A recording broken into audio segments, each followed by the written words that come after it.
to the B-Sound Podcast. Come on, B-Sound Podcast. Welcome to the B-Sound Podcast.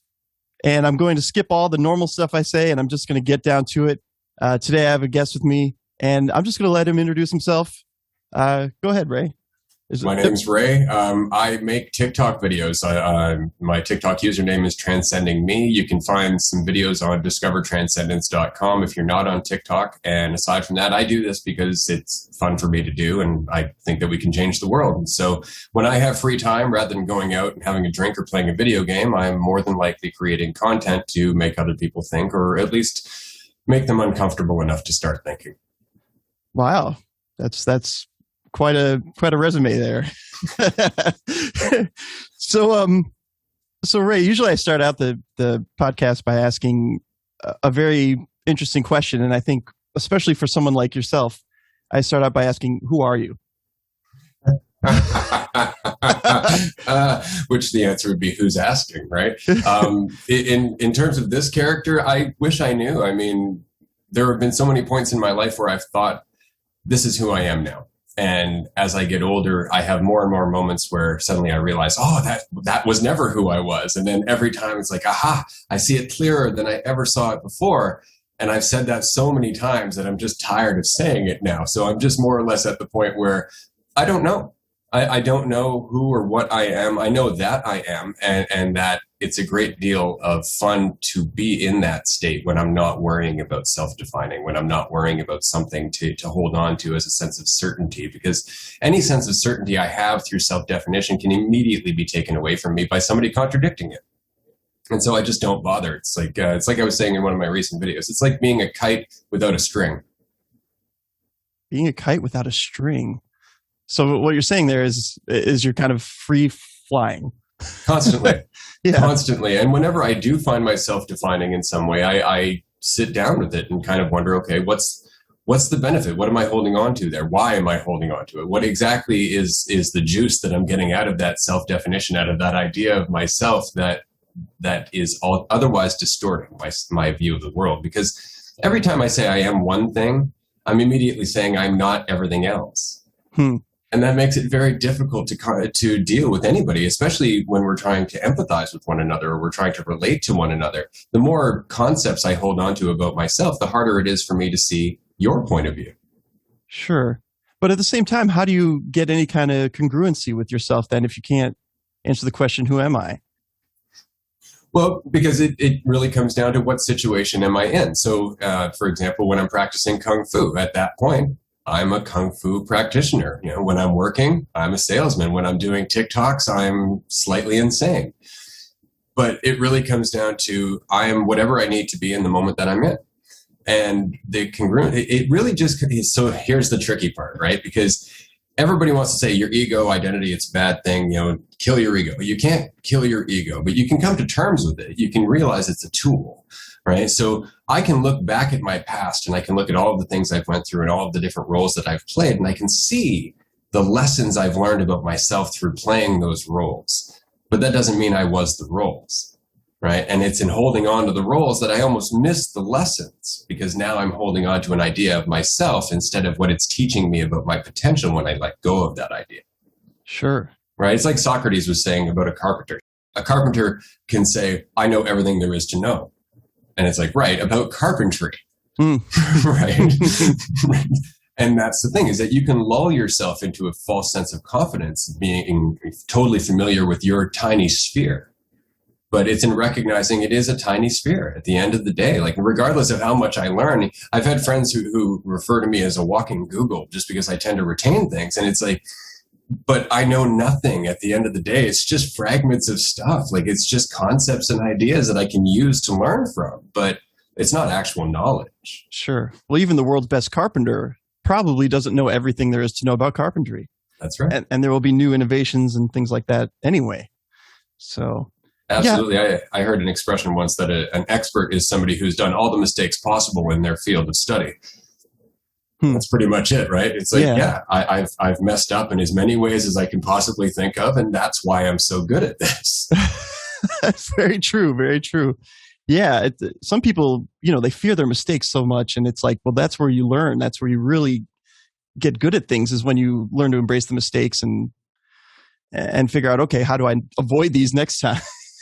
Right? Which means they're not mistakes. It's Right. always just gaining context and learning how to refine how you walk your path. And you can't do that without swaying from side to side from time to time. Yeah, for sure. Yeah, going back to the concept you were talking about earlier, I've heard it discussed as like, well, growing up, we start to wear many hats. You know, we wear the hat of, okay, I'm the kid, and then we wear the hat of whatever. And then people start believing they're the hat rather than believing, you know, who they are.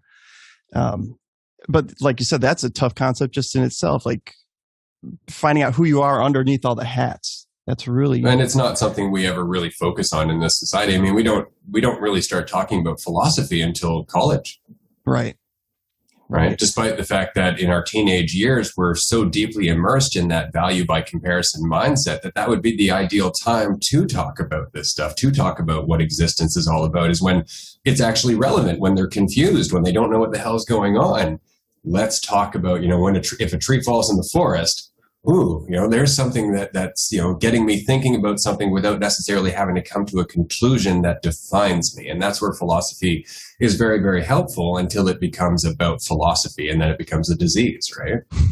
I suppose so. What do you mean by a disease? Well, so there's a good expression that philosophy is the disease for which it should be the cure. And it's because it's always trying to get to the truth, but then it becomes about philosophy. It becomes about the structure of asking questions. And so you end up in this, forgive the language, intellectual masturbation, where it's just for the sake of feeling intellectual. You're not actually applying it to your life. You're just like, oh, let's think deep thoughts. I think it was on Family Guy, there was this great scene where Peter Griffin was talking about his ancestor, the philosopher, and he's just sitting in a room by himself, and his wife comes in. He's like, why won't you get a job? And he's like, why? And that's exactly the point, right? It's like you can think about philosophy until you're literally paralyzed. Sure. Because if it's not applicable, then it doesn't mean anything. And that's something that used to drive me nuts, is when people would listen to me talking, and I used to talk at great length, and say, well, that's a lovely philosophy. I would just burn me every time. It's like, yeah, because you're not trying to do anything with it. Yeah. Yeah. Well, I mean, philosophy means nothing without action. Exactly. So. Exactly. And that's the same is true about spirituality, right? Spirituality means nothing without action and responsibility. Yeah, sure. Yeah, I'm kind of conflicted about, not really conflicted, but I'm trying to understand where you're coming from sometimes on TikTok, because I notice you give the spiritual side a lot of jabs, maybe little jabs. A few. Yeah. Does that come from, is that like a backlash, or is that? No. So I feel a lot, how do I explain this? It is so important for us to have this discussion in the world right now, and in earnest. Like it's important for us to start talking about the core of spirituality, which is ultimately the insight that we are all connected, that our divisions are conceptual, that not only are we free within ourselves to be forgiven of our sins and live in the present moment by our own volition, but we are actually totally and completely equal, being fundamental to existence in itself. And it's so important for us to have that conversation. And the problem is that there are so many roads to that insight. And like with everything else, those roads always have the temptation to want to be followed. Right. And that's the danger. And so many people start getting towards this place where they can see the world clearly. And I understand the temptation when you start seeing things clearly. You really want to tell people about how clearly you see it. But then it starts becoming about you instead of about them seeing it. And that's where I find a lot of the danger lies, especially, and I know specifically you're probably talking about the jabs I make at channeling. Right? Maybe. And it's specifically because I'm uncomfortable about somebody putting themselves in a position between reality and me. I'm uncomfortable about somebody willingly saying, no, I can deliver you the truth. And it's through me that I can communicate with this higher truth. That makes me super uncomfortable. It makes me as uncomfortable as Catholic priests. Right. Just because that's not correct.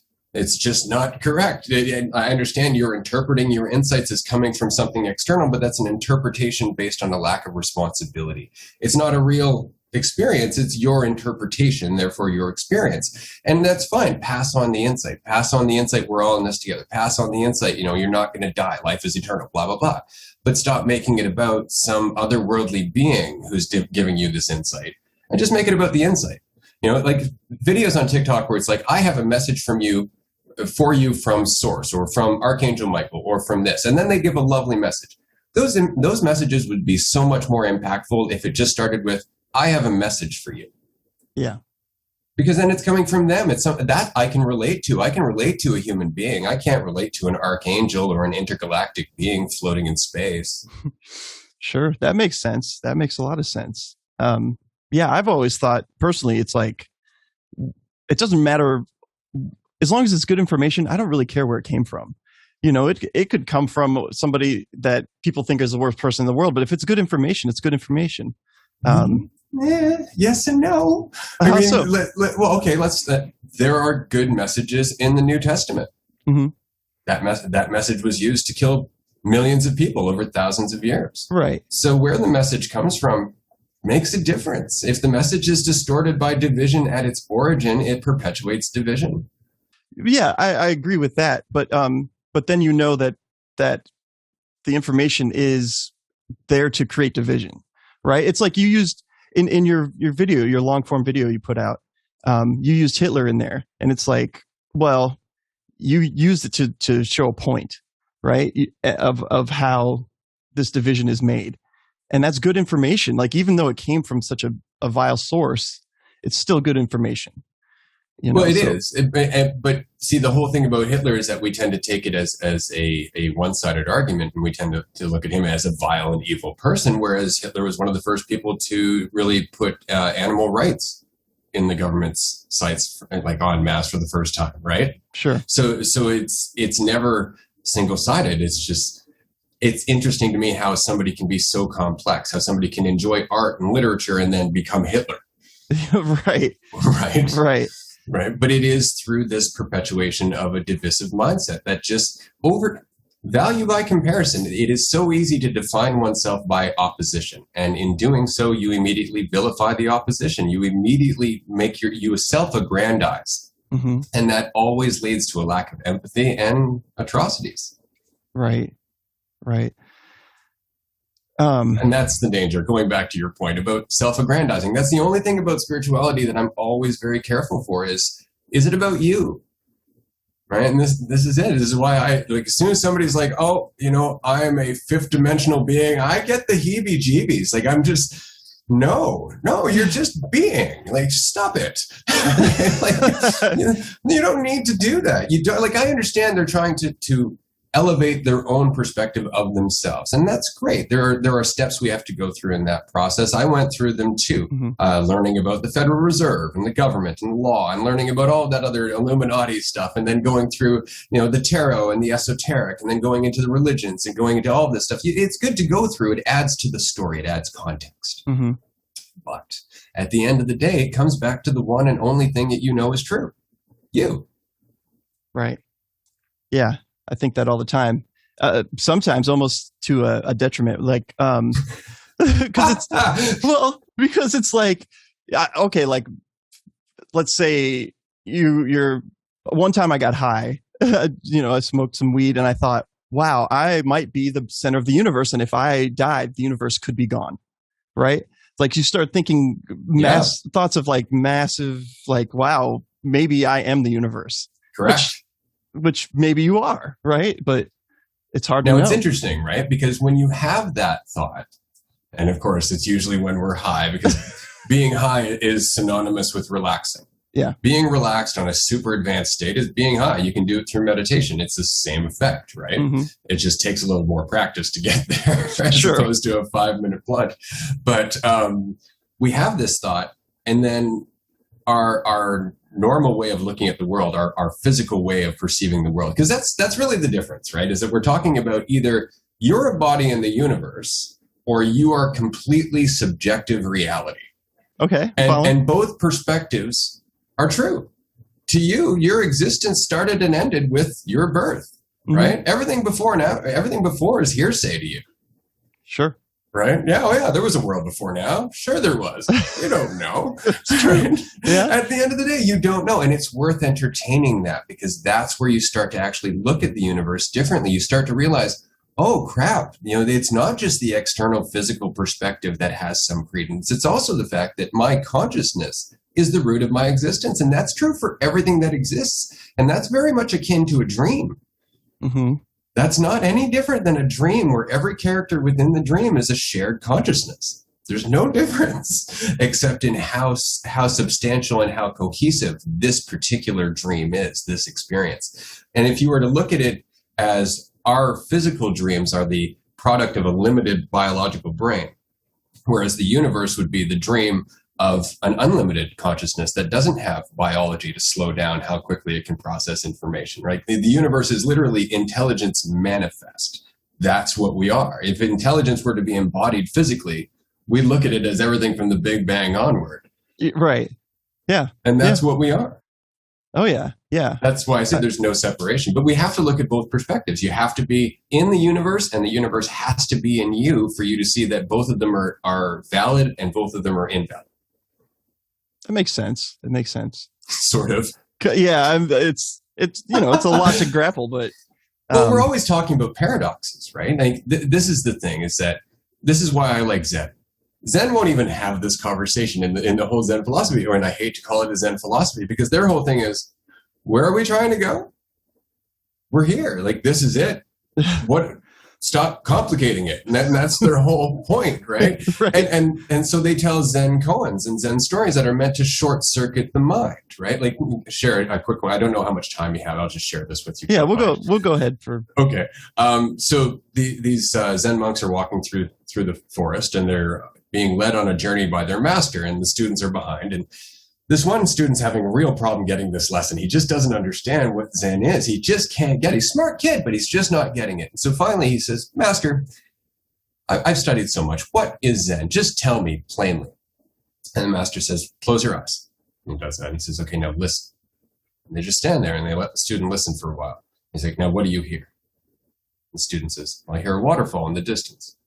The master says, that is Zen. Okay. So they keep walking. The student's sitting there behind him. He's totally unsatisfied with that answer because it didn't. He's like, what? So he goes to the master later. He's like, Master, what would you have said if I had said I heard nothing? That is Zen. Because it's the act of paying attention. It's the listening. It's the state of being. It's never the concept. It's never the idea. It's always the state of being present without the grasping for a question or an answer. Mm-hmm. It's existence itself, right? And that's so hard for our conscious mind to grasp. It is. And it's a place like, so when people have anxiety or something, you one of the techniques is like, get within the moment, you Right. want to get within Zen or whatever. And it does work if you can do it, but if you can do it. Yeah. If you can do it. And it's hard, but we forget that it's hard because our mind is cumulative in that whatever path or direction we commit to in terms of thinking and identity and whatnot, our brain forms synapses around that pattern. We actually start to create a structure that allows us to keep thinking that way. And so all of a sudden, what took us 5 or 6 steps to get to a certain thought takes 1. So we can go from, being fine to being anxious and not realize we went through 30 steps to get there, but it was lightning fast because we've been through it so many times, mm-hmm. Right? So all of a sudden we're like, oh, just be present. Oh, is that all? Right? Right. It's like, in which step that I don't see am I supposed to be present? It's like, well, the first one, the first step you managed to see, catch that. Then the next time you'll catch the next step. And slowly those 30 steps start to elongate again. And you start to be able to see them a little bit clearer. They're not happening as fast, right? But it's always just remembering, right, I'm taking myself seriously, or right, I'm trying to establish certainty, or, oh God, I'm comparing myself. And it's always the same mechanisms over and over and over again, trying to get some sense of who and what I am right now. Yeah. I mean, it's neat. It is neat. You talk about triggers in your video. I just watched that thing like twice, so it's like there's a lot in there. There's a lot to take in there. But yeah, you talk about how triggers, you can use them for good or bad, right? Or perceptually good or bad. But a lot of people are just prone to having that trigger them, and then they go straight into that anxiety or whatever. So how do we get out of it?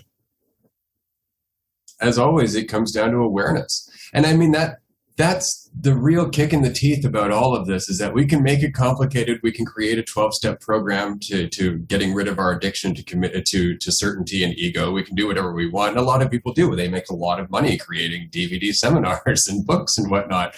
But at the end of the day, there's one step that needs to be repeated over and over and over again, which is just self-awareness, acceptance of what you're doing. One thing I used to really enjoy about Krishnamurti was that he would make the point that when you are afraid, anything you think, any strategy you come up with is going to go through the filter of your fear.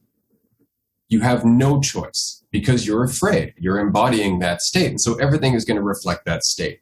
The only option you have is to stare at the fear itself, to accept that you're in a state of fear, not to give it reason, not to identify with it, to almost completely emotionally detach yourself from the observation of the experience. And when you do that, you have an insight and the fear starts to fade. Now, what is that insight? It changes with each and every time you do it. And that's the fun. You're constantly unraveling it, right? But it's always the same lesson. Stop, look at it, let go of your opinion, stop judging your progress, right? When I was teaching Kung Fu, that was the most common lesson I would teach my students. Don't judge your progress, because no matter what you think you see, you're not seeing the whole picture. Right. Very interesting. You know, I do this podcast with a lot of musicians, and they tend to, at least the ones I've talked with, tend to have a problem with like confidence, fears, things like that.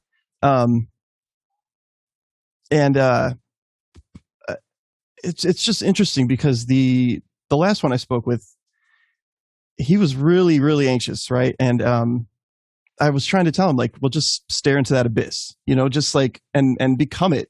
And I don't know. It's very hard for someone to accept that, though. It's very difficult. Yeah. Well, especially when you've committed so much time to doing the opposite. Yeah, that's true. I actually, I connected with a friend after 20 years. I hadn't talked to him since high school. He just looked me up. And so we went and had dinner one night, and we were talking about all this, and of course, I can't help myself. I can't help myself. It's terrible. But so about 2 hours into it and a couple of beers later, he's like, I get what you're saying. It's just, it's so different to everything I've ever believed. He's like, you're telling me the reason I'm unhappy is because what I'm doing is making me unhappy, even though I'm doing it to make me happy. He's like, I'm not at a place where I'm prepared to accept that. And I love the fact that it was the most honest answer I've ever had. It was, I recognize what you're saying. I'm just not ready to take that in. Right? And it's like, okay, I can respect that. I can at least respect the fact that you're saying, okay, I see it. No, not right now, but at least I'm willing to see it. Yeah, at least you'll entertain it for later, and it could help in the future. And it more than likely will when they become disillusioned through the strategies that they're committed to. And it's inevitable. I mean, either that or you end up dying and then realizing, oh, shit, I wasn't who I thought it was anyway. Right. Yeah. Another thing I've found, I've been on this path for a few years now, but, you know, kind of the same concept you're talking about here. Mm-hmm. And I found that when I first started, people were like scared of me. Like they'd be like, what are you, they'd be like, I don't like this new you, you're being weird. And it was hard for them to accept that I was trying to better myself, or I don't know what they thought, but they would definitely express their dissatisfaction with trying to improve. Do you see that often too? You are no longer comfortably validating my way of life. Yeah, right. That's it. Because often our friendships, especially when we're still asleep, when we are still establishing value by comparison, our friendships become rooted in that. And so we establish friendships with people who validate us, people who validate what the choices we make, the music we like, the places we hang out, things like that. Mm-hmm. And then all of a sudden we wake up and we go, oh God, it's my holding on to that that's limited me from seeing this type of music and this type of art and these type of people. And then so you start to expand that, but the people you were hanging with aren't on that journey with you. They're still like, why aren't you that? Like they're throwing the ball at you and it's just landing on your chest and falling. And you're like, no, I don't like this game. Right. right? And they're like, what game? This is life. It's like Plato's cave, right? Mm-hmm. Right? That's exactly what it is. All of a sudden, you've emerged into the light. You're coming back into the cave and going, do you have any idea what's out there? And they're just wondering, like, why can't you look at the shadows on the wall like we're doing? Right. And There's so much more.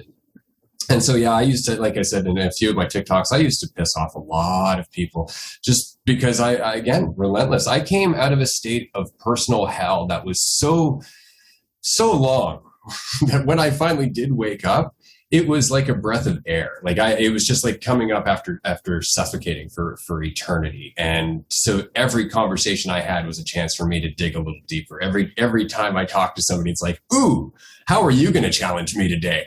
And that was, I would go to churches and talk to priests. I would go into mosques. I would do pretty much anywhere that would talk to me. It'd be like, sweet, you're willing to sit with me for 5 or 10 minutes. And so I learned very early that people are very fragile in that if they don't see the game, they don't understand there's no danger. And so as soon as you come over and you're like, hey, there's another way to look at things, you're threatening their entire sense of certainty, their entire sense of value in the world, because it's rooted in how they see things, or it's not for you, right? So you come over like, hey, let's just have a personal talk, and suddenly they're screaming in your face or running away. Sure. Yeah. Right. So, yeah. But what's interesting is the farther you go, the more that reaction still tends to happen, but it's not as overt or aggressive. Like, I'll give you an example. A couple of years back, I was living in a nice little community on the outskirts of town, little chalets, like little cabins and stuff. And they were having this barbecue with the community. So I'm like, okay, I'll go. My wife's like, let's go to the barbecue. Let's meet the neighbors. Let's do all that. I'm like, all right, fine. So I go. Everybody's doing their thing. I sit down. I get a hot dog. And that was it. I just sat down. I talked to maybe 2 people. About half the barbecue left. They just left. And that often happens. And it's all of a sudden people will start looking at me. And it's not that I'm doing anything different except not worrying about what anybody thinks about me. I'm just sitting there being myself. And immediately people start going, what the hell is that happening over there? Like, why isn't that person worried about what everybody thinks? Why isn't that person toning it down? Or why isn't that person, why is he laughing so easily? Things like that. And some people gravitate towards it. They're like, yeah, I want some of that. And other people get threatened by it. It's like, well, I can't do that. Screw that guy. And and that's ultimately what it is. And so it's so interesting that the more we become self-aware, the less we do to create ripples, but the more impactful they become, because we're not giving them anything to react to in ourselves. Because this is one of the dangers in the whole spiritual argument thing. When you want to go out and convert people to your way of thinking things, right, is that you go out and you have a vested interest in them agreeing with you.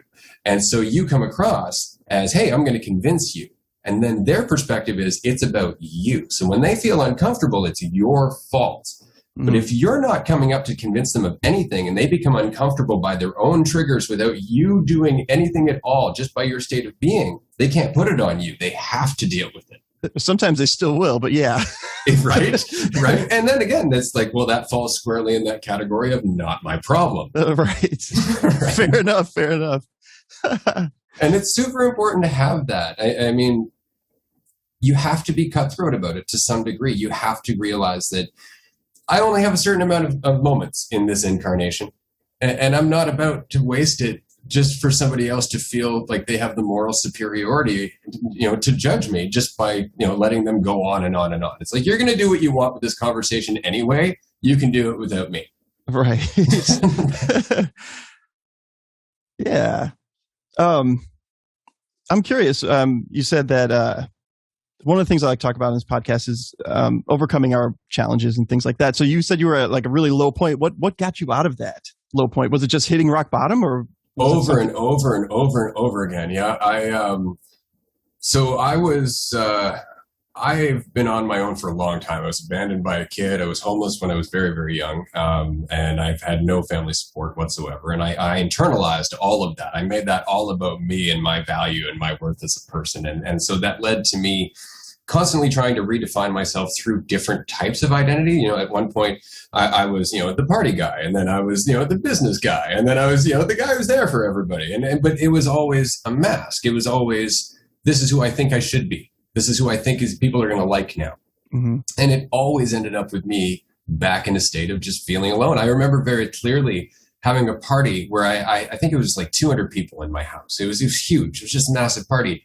And I felt so completely and totally alone, surrounded by friends, that it hit me right in the face that this is never going to work. This is never going to make me feel happy. This is never going to end this living hell that I wasn't prepared to realize I was making for myself. Because what we go through is one thing, but our opinion of what we go through and our holding on to how it defines us is a totally different thing. And so I made one hell, and I made it so much worse than it was just by maintaining it in my own head constantly. Nothing I experienced didn't go through that filter, right? Mm-hmm. And so finally I tried to kill myself. And I self-admitted to a hospital, and then I snuck out of the hospital and I went to a local grocery store, and I stole a paring knife and I started carving. And as I was drifting out, I realized, well, I don't want to die. Mm-hmm.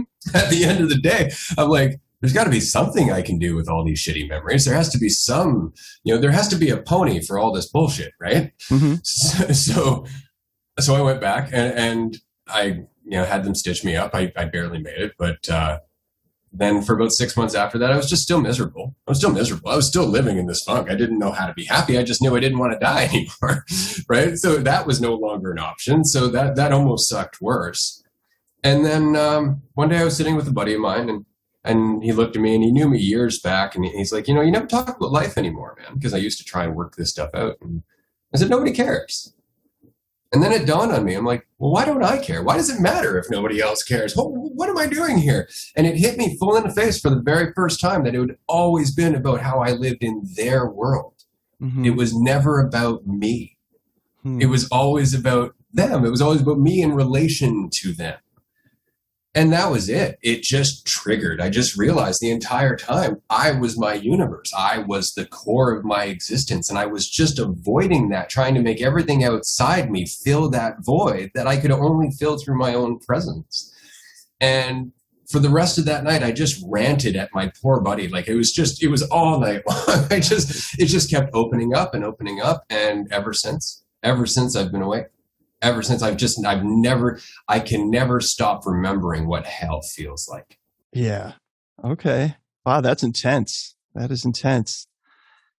Yeah. Well, and that's what drives me, right? I mean, that 20 years ago, I said to my buddy, I'm going to find a way to get this across to everybody. I'm going to find a way, right? And because I was convinced there's a way to talk about this where we're not talking about God. We're not talking about source. We're not talking about the quantum field. We're not talking about all of this external concept. We're talking about our own existence, that there has to be a way where we can actually talk to one another and relate on the core of our being.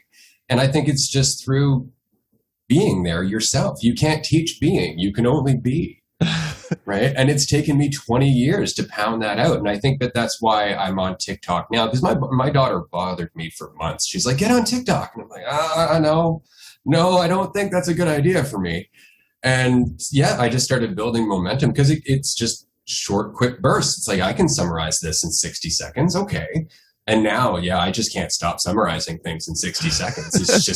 It's like, this is great. It doesn't have to be about me. It's like, here's an insight. I'm going for a walk. Right. I love it. Yeah. And it's kind of a cool limitation too, that 60-second canvas that you get. It's kind of a cool limitation. But I do remember seeing a TikTok you made that you said you're doing all this for your daughter. Yeah. Like maybe the way I took that was that it's for the future. Like she can check that out in the future. Okay. Yep. Well, because she's just turned 14 this week. And she's at a point right now where a lot of the things I do talk about, identity and comparison and all that, it's kind of relevant, but she's still in the thick of it.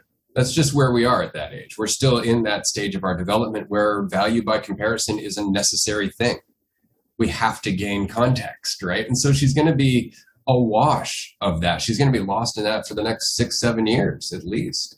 So down the road, if I'm not here, right? Or if I'm just busy, these videos are going to be there. They'll be just accessible for her to go back and go, I wonder what Dad was talking about when he was talking about this. Because she'll have these vague memories because we talk about all this stuff now. Mm-hmm. But again, it's just like anything else. Like I've heard the words be yourself, a million times in my life. I think it was about the 500,000 mark where it started becoming relevant. Right.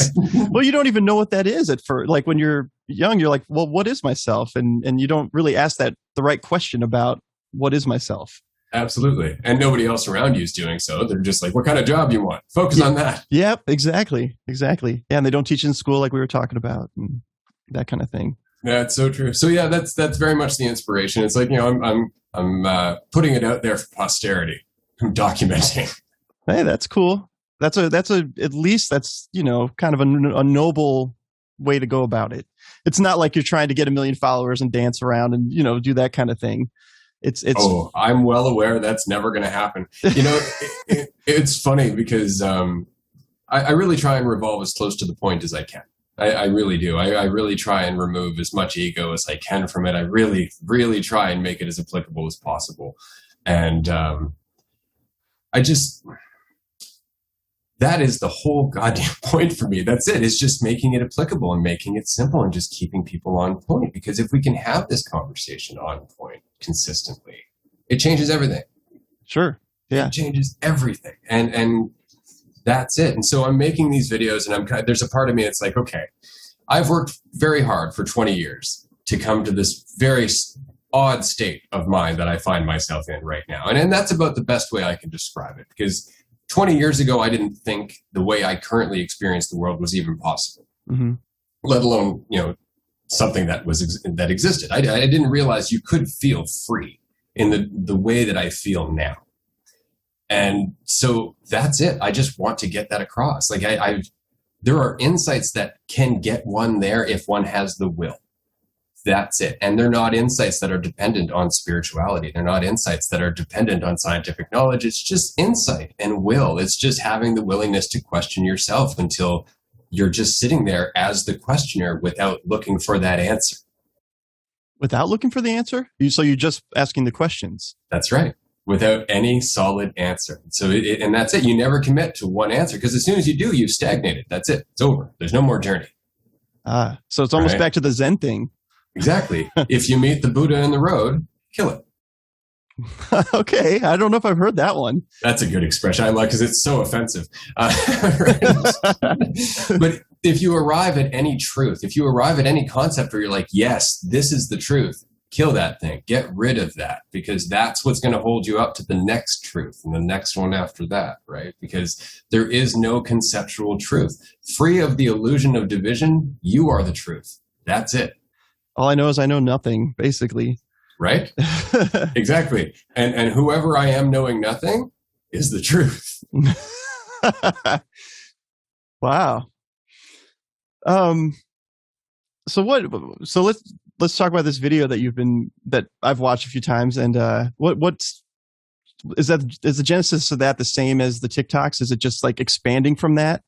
Pretty much. So I made that back in, I think, 2018, 2019. I was bored, and I discovered a website where I could buy just a bunch of video clips, and I started looking through them, and I went, oh, this is interesting. And so then I spent about a week just pounding on it, and yeah, that was the result. Cool. Yeah, I get very enthusiastic about things in general. Like, I tend to tear into whatever grabs my attention, and then I'll move on to the next thing. But that was what grabbed my attention at that point. And now I whipped off the script, I think, in about 2 nights, and I was like, yeah, that's good. Let's throw that together. And yeah. Then I took it offline. Because I didn't have the time to put into it. I ended up getting another job, and life just redirected me. So it got put on a shelf, and then now it's back up. I see. So will there be any more parts to that, or is that? Oh, I hope so. I would really like to cover spirituality. That would be one. Government. I have a bunch of ideas, as you probably know, about where government should be going or could be going. But spirituality is one I'd really like to tear into. I've been thinking about that one for years. I've got a partial script written up where it's probably going to be about an hour and a half, but because it's a big one, right? Like, spirituality is one of those things where it's a conversation that's pointing at the truth without ever actually being the truth. And everybody mistakes the conversation for the truth. And so now it's like, oh, my conversation's better than your conversation. It's like, but they're both pointing at the same experience, just interpreted differently. Right. Right. Yeah. This is why I always find it funny that, monotheism is correct. But Buddhism is also correct in that there's only the self, because the self is the one God. And so they're both looking at the same thing from completely different perspectives. Right. Yeah. Like, right? I mean, with me, like, so people ask me like my religion, and it's like, well, I just think there's nuggets of great knowledge in all of them, essentially. Yeah. It doesn't hurt to look at that knowledge and what can I draw from this that's helpful, Yeah, well, and that's what religion should be, that practice of going through and picking what's helpful without necessarily self-defining, because religio, the Latin root of religion, means to bind together. But nothing about religion as it's practiced right now binds us together. It separates us into different religions. Yeah.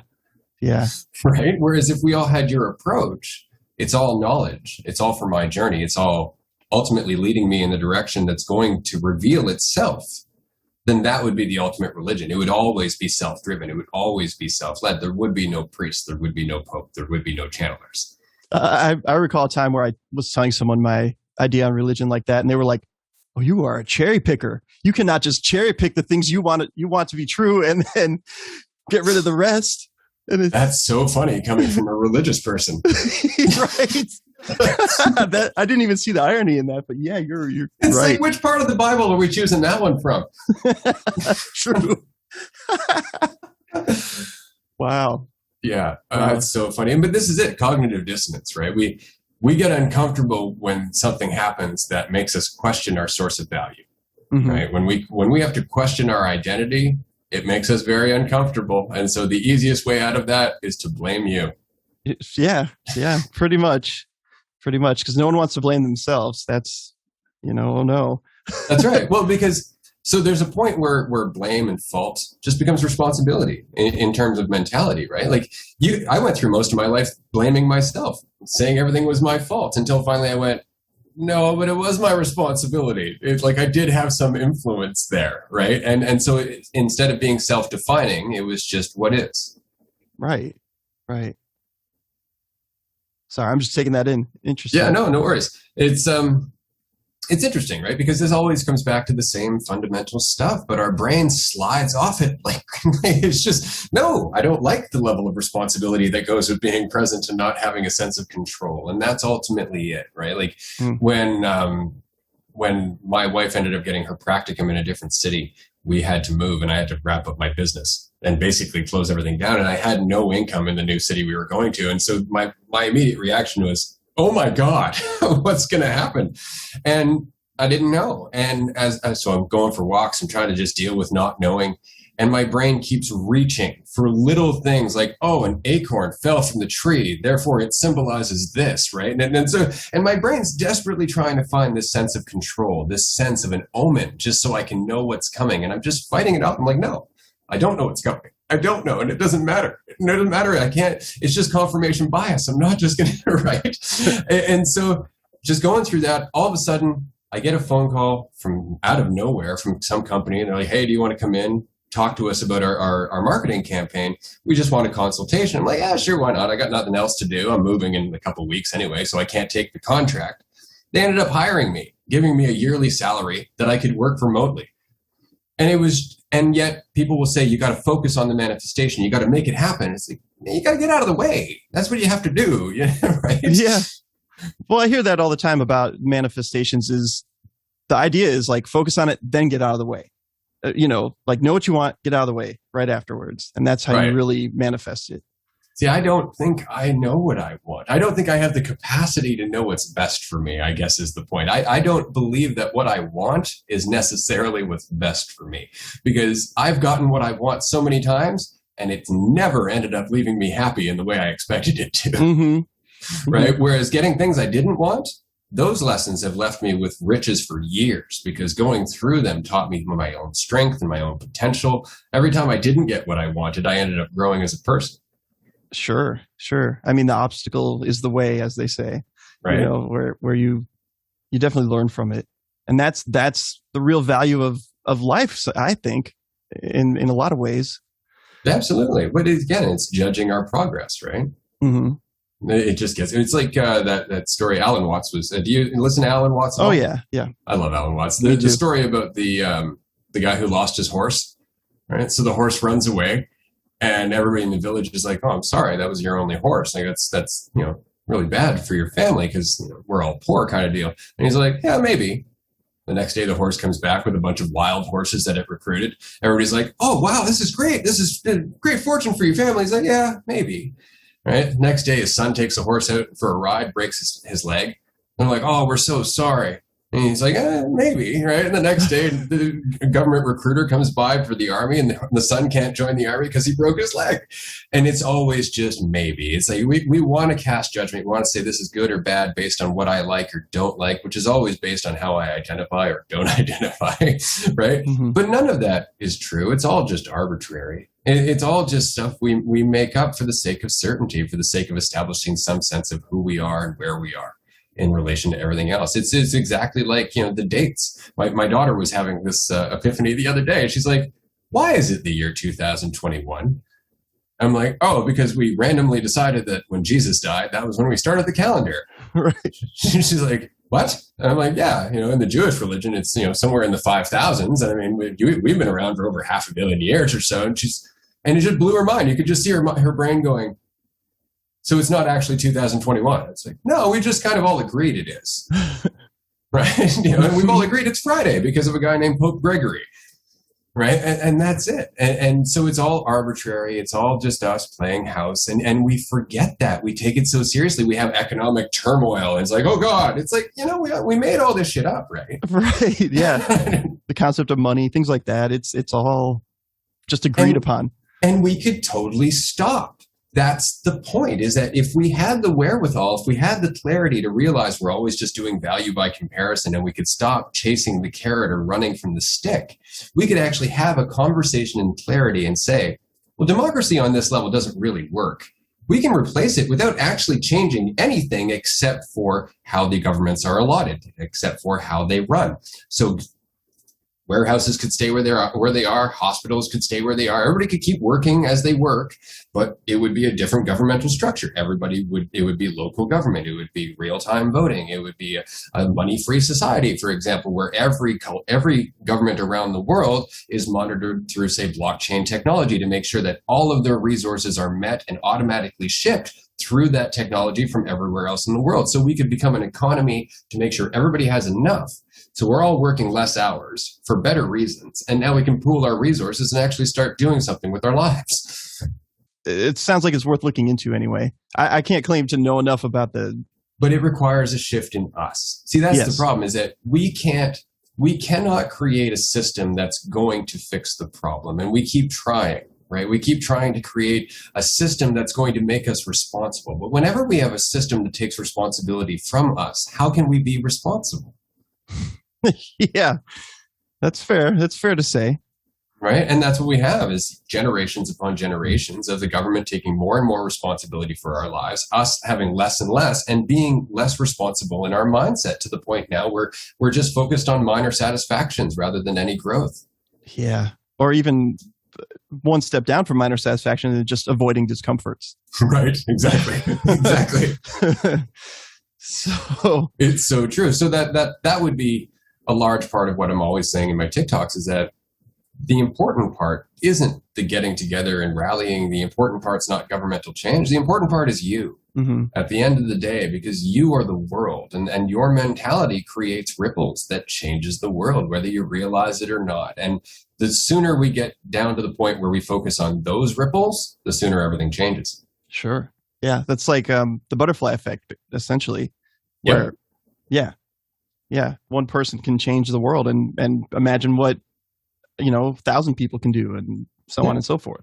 Absolutely. And it's funny because somebody on TikTok said, well, yeah, but this change is going to take generations. It's like, yeah, so we better get started. Right. What are you waiting for? It's like, you made that sound like, why don't we just kick the bucket? And a lot of people actually would prefer to believe the world is going to end to us being able to change it around, because frankly, the world ending sounds easier. Yeah.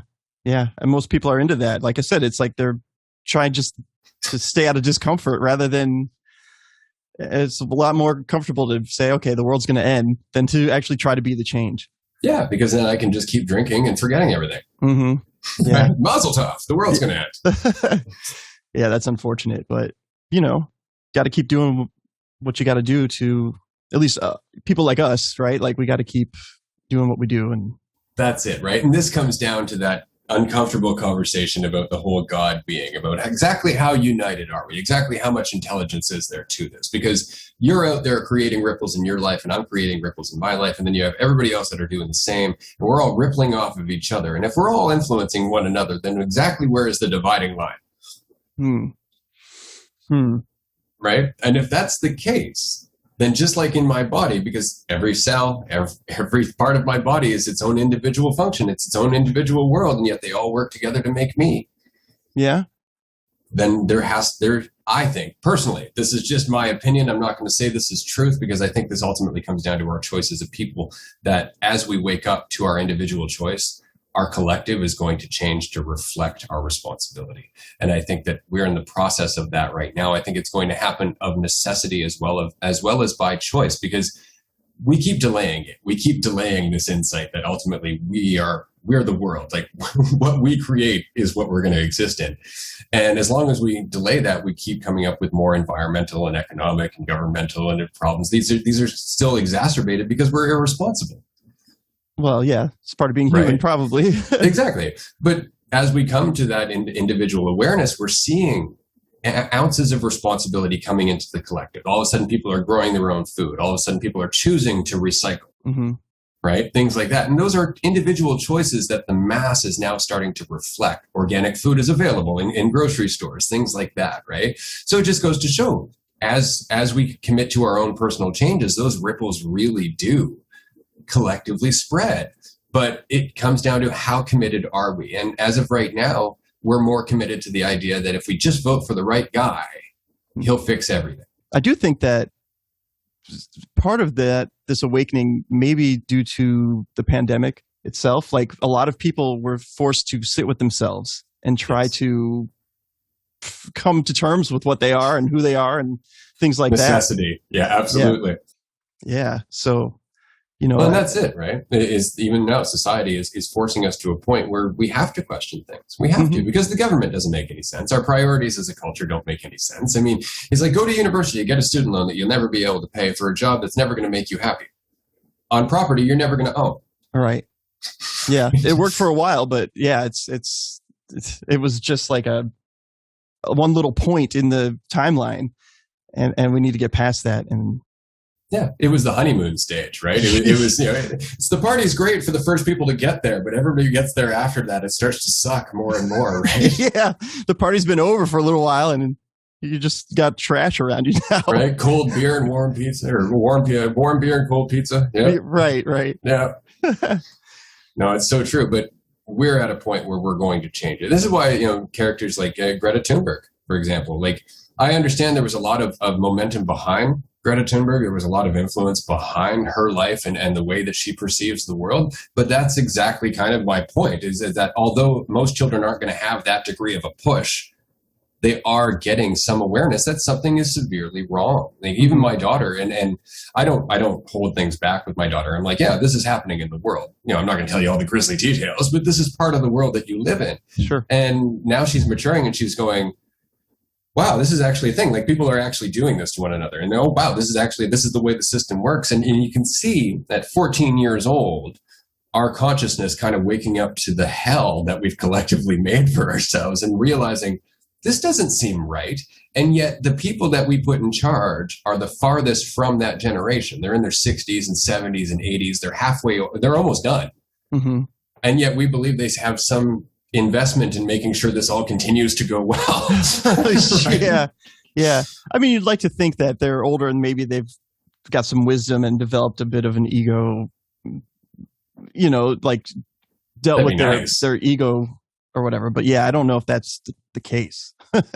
Well, and especially with our history, I mean, World War I, World War II, and when we said we sent our best and brightest, we weren't lying. I mean, we literally just, killed off the majority of our brightest population. And we were left with the aftermath and all of the people who orchestrated that debacle still running the show. So all of a sudden, everybody who was aware enough to maybe stop what happened in the 50 years after World War II weren't around anymore. Mm-hmm. Right. And so we collectively just kind of got brought along for this ride without knowing any better, because the people who actually had the clarity to instruct us, because I mean, 100 years ago, children 12 years old knew where money came from. Mm-hmm. Like they knew where it came from. They knew how it worked. Most people don't know that in their 30s now. Right. Right. So there is a severe difference in the clarity that was practiced in the early 1900s compared to the clarity we have now. And now we have so many luxuries and so much media that, so we're taking a state of confusion and then we're distracting the crap out of it. Right. And then we're giving it a carrot to chase. Like it's crazy that we're just now coming to realize how confused we've been for the last 100 years. Mm-hmm. Well, that's why I think someone like you is really important to the world right now, because, people do need to hear this kind of stuff and be awoke, not for lack of a better word. It's the conversation, right? It's so a friend of mine put this to me once. I was taking Kung Fu at the time, and I started talking to this younger guy who was in his young 20s, and I just babble. I can't help it. And after about a week of talking to him, he's like, I feel like I've been living in a fog. I'm like, yeah, that's exactly how it feels. And all of a sudden, all you've done is become aware that there is a fog. Mm-hmm. And that changes everything. Yes. Right? You start realizing the brain is messing with you and you start watching it a little closer, right? And that's it. It's the conversation, but it's just this conversation. This is one of the things I'm always trying to say on TikTok. It's not about me. Like lots of people have said the things I'm saying.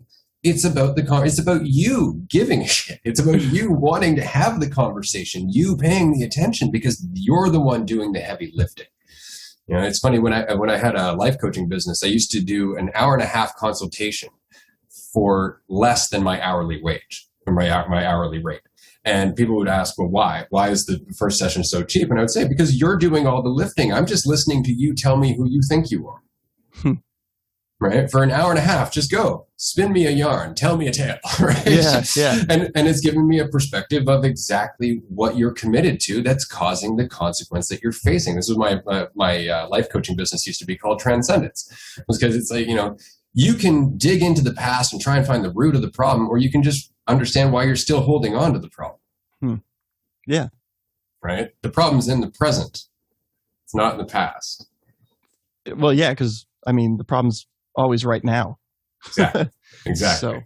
So cutting out the middleman, right? Keep it simple. And this is why my wife and I often have very heated discussions about this, because she's in her master's of counseling. She's a clinical psychologist, right? So we have very different perspectives on disorders and the identification of certain behaviors, right? Whereas I see everything as having a common root.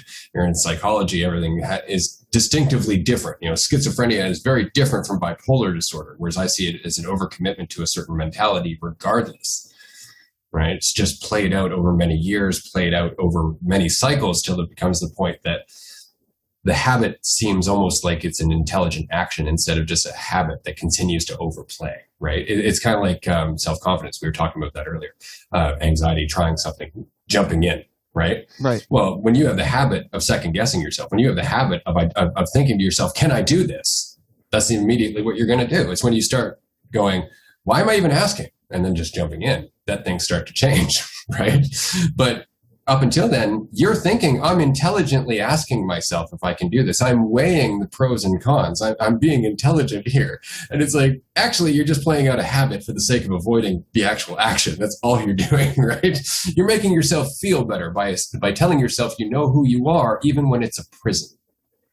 Yeah. But I do think fear was put there as a protector, right? Like it's there as a, I shouldn't jump off a cliff because I'll probably die, that kind of thing. Absolutely. Absolutely. And the same with the ego, right? Like it's a stage, right? It's something to learn from. That's the whole point, right? It is that, we're supposed to identify. Yeah, we're supposed to get jealous. We're supposed to compare. We're supposed to feel greedy and selfish. We're supposed to go through all this stuff, right? We're supposed to feel afraid.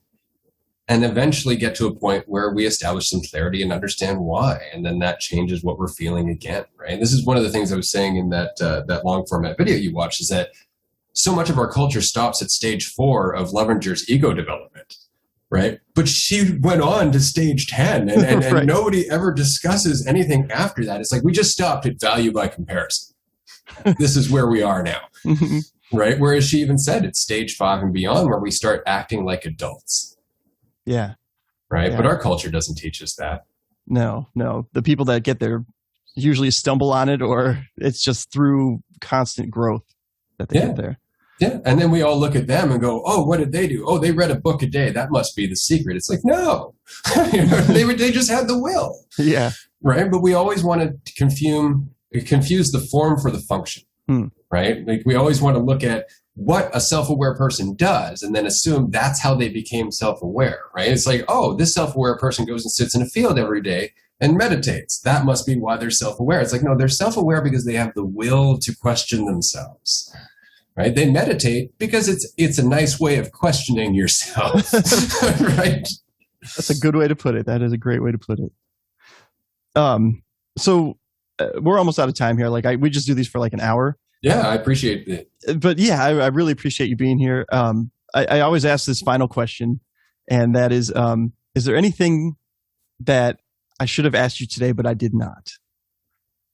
No, I think this has been a great conversation. I mean, it's always nonlinear learning, right? Like with conversations like this, you can't ever start on one track and stay on that track because we are complex beings. And so we can start talking about, music. And then all of a sudden we're talking about childhood trauma. And then all of a sudden we're talking about the circus for some unknown reason.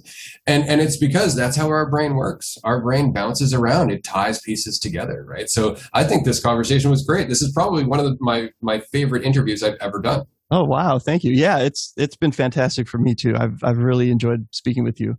I appreciate it. Yeah. So thank you very much. And do you want to promote anything before you go? Like, is there your TikTok or your YouTube? If you're curious about this conversation, just go to discovertranscendence.com or look me up on TikTok at Transcending Me. Great. All right, Ray. Thanks a lot. And we'll see you on TikTok. Sounds good. All right. Take care. Take care.